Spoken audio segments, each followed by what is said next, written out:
皆さんこんにちは and welcome to Shogo's podcast. So today I would like to talk about something that's related to the earthquake that recently happened in the Fukushima area, the northern part of Japan. I've seen through a lot of YouTube videos and also my friends and family that it was really, really bad in Tokyo too.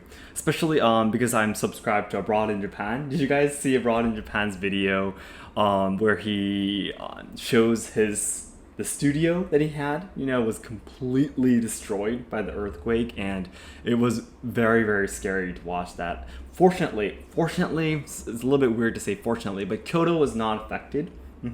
So we didn't even feel the earthquake at all, but I was actually when the earthquake happened, I was actually listening to a live stream of a different YouTuber who lives in Tokyo actually at the moment, and it was very, very scary listening to him saying that it's shaking. Yeah, and it was actually really close to midnight at that time, so I was afraid that it might happen in Kyoto too, so I was just keeping my kids secure and checking where all the emergency bags are and everything like that. But fortunately, nothing happened in Kyoto. Yeah. But today, anyways, the main topic is not about that. The main topic is about what we need to do to be prepared for earthquakes in Japan. I know probably a lot of people who are watching my videos, my main channel and this podcast channel, I believe there's a lot of people who are willing to study or work in Japan and stay in Japan for a period of time, for about a year, maybe more than a year. Or even if you're just traveling, natural disasters could happen at the timing. Even if you're in Japan just for 3 days, it could happen in those 3 days. And it's always better to be ready. I especially recently been thinking about this a lot because I went to, if you guys watched the video where Kazu, Tomoko, and I learned about the self-defense from the Ninja Dojo. If you haven't watched the video, it'd be great if you could check it out. Have it inside the description box. But basically we learned about how it's important to always be ready. Yeah. In the lesson, it was self-defense. So it was always about please be ready that you might be attacked by someone suddenly. Yep. So for example, you should always be, for example, you could be pretending you're talking on the phone so the person won't attack you suddenly. Or you could have the lights on your smartphone on and keep them in your pockets. And when someone tries to attack you, you can, show the light against the opponent, and then he or she will be surprised and you'll have some time to run away, kind of thing. So this really changed my mindset. It's something that I guess is really obvious, to be ready always. But whenever I'm outside, for example, I always imagine like if someone tried to attack my family at this moment, how would I react to it? Whenever I have a little bit of time, outside in public, I think about these things right now. And I think this mindset is really important towards natural disasters too. So I actually have three advices for you if you're going to be in Japan, even for a short amount of time, for you to be prepared for natural disasters, especially for earthquakes today. I'd like to talk about that. Number one, I believe there was an English name for it, but I guess in Japanese, if you directly translate, it's an emergency bag. Was it a go bag or something like that? I think Kazu told me once. Basically, it's a bag with all preserved food, with water, with flashlights, with radios inside it. There's these kind of bags that you could just grab to go in emergencies. Number one is absolutely this. You really, really, really have this. You must have this prepared. Yeah. And what's especially great in Japan is that if you look up these emergency bags on, like, for example, Amazon, there are really, really high quality ones sold in Japan. Because obviously Japan experiences a lot of natural disasters. There are people who, for themselves, have experienced natural disasters and invented these perfect emergency bags that have glow-in-the-dark stickers on the surface, are water resistant, for example, and it also has the perfect amount of food and the things that they really, really needed when they themselves, the developers of these products, they themselves were actually troubled by natural disasters and had their homes torn down, for example, and they actually put in the items they really needed in those emergencies. And we, by the way, actually made a video in the past introducing these emergency bags that we bought, and they're actually right downstairs, right close to the exit of our room. We have about 4 bags prepared. Yeah, of course, some might get, for example, squished by the torn wall or something. That could happen too, right? So we have 4 bags just in case prepared, and we have a bag that just has water in it. Yep. So it's really important that you always have these emergency bags prepared. Now, even if you're a traveler in Japan, even if you're just here for sightseeing for just a few days, you should have this mindset in your mind. For example, you should, even if you're just going to be laying down in your bed on your hotel at a ryokan, you should always try to keep your belongings in one place. Yeah. For example, buy some extra water. Yeah. It's impossible for you to have everything prepared, obviously. I mean, the local people there, the people of the facilities you're staying at, the hotel facilities, will probably help you out. So it's impossible for you to carry around everything, but it's always important that you have your important things in one place, so you can just grab that and go immediately, because there will absolutely be no time when an emergency happens for you to gather all of your belongings together and such. So when you're about to go to bed, for example, when you're about to relax a little bit and you're not going to be moving around so much, it's really important that you keep all of your things together. Yeah.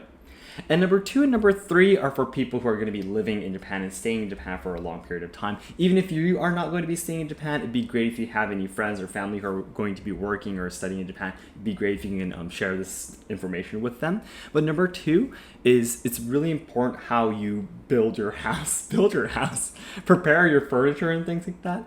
If you come to Japan and search some of the items on the internet, like again on Amazon and such, you'll find items that will help to secure your furniture in case of earthquakes. For example, if you see my videos before, I always have a shelf behind me. Yep. These shelves in an emergency, they will easily fall down, and all the things on the shelf will completely go to the floor. Yeah, and it could be very dangerous if someone's really nearby it, especially if you have kids and such. Yeah. But if you go on the internet in Japan, there are items that will basically stick these shelves, refrigerators, mirrors, for example, that could be dangerous, all to the floor or to the ceiling or to the wall. Yep. It's really important that you have these things and you have them prepared so in emergencies that these huge items will not collapse on anyone.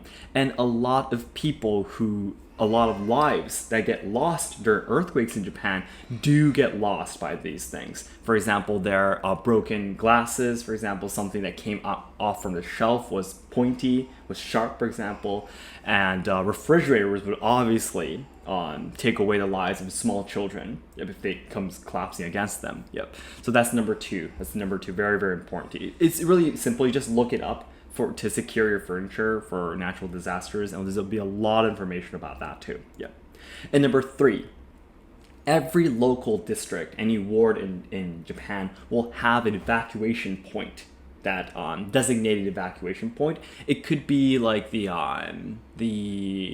area of a school, for example. It could be a shrine, it could be a temple, it could be anywhere, obviously, actually, but it's usually a big open space. Yeah. And schools have the grounds where the kids will play sports or do PE, right? Yeah, like run, marathons or whatever it is, not marathons, but long distances and classes and stuff like that. So there will be a designated place where you live, where you stay at.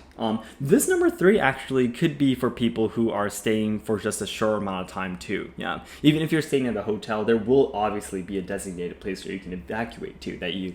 If you're, for example, the building that you're in is collapsing, you need to go there. Yep, and it's really easy to look that up. You can just look up on the internet again. There's emergency applications that will be introduced to you when you get to the airport in Japan. So you can download that. And once you download that and once you get to a place, and search that, it will tell you the nearby evacuation point.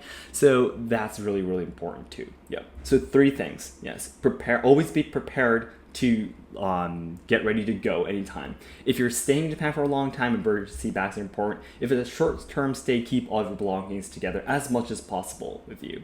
And number 2, always secure your furniture inside your house if you're going to be staying in Japan for a long time.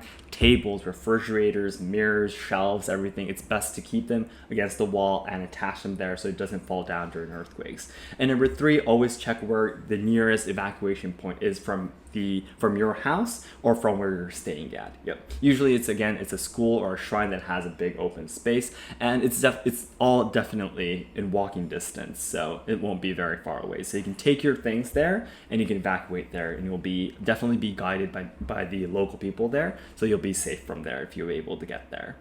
All right then, everyone, thank you very much for listening to today's podcast too. So as I always say, the ultimate goal of my life is to make all Japan lovers' dreams come true.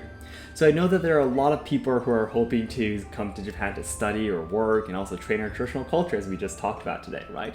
But I'm afraid, as you can see from my main videos and my main channel, that Japan is facing a lot of social problems. We're actually losing a lot of our traditional culture. If you go to, for example, my tea ceremony class, my Iaido class and such, I am 27 years old, and I am almost all of the cases I'm actually one of the youngest people. Yep.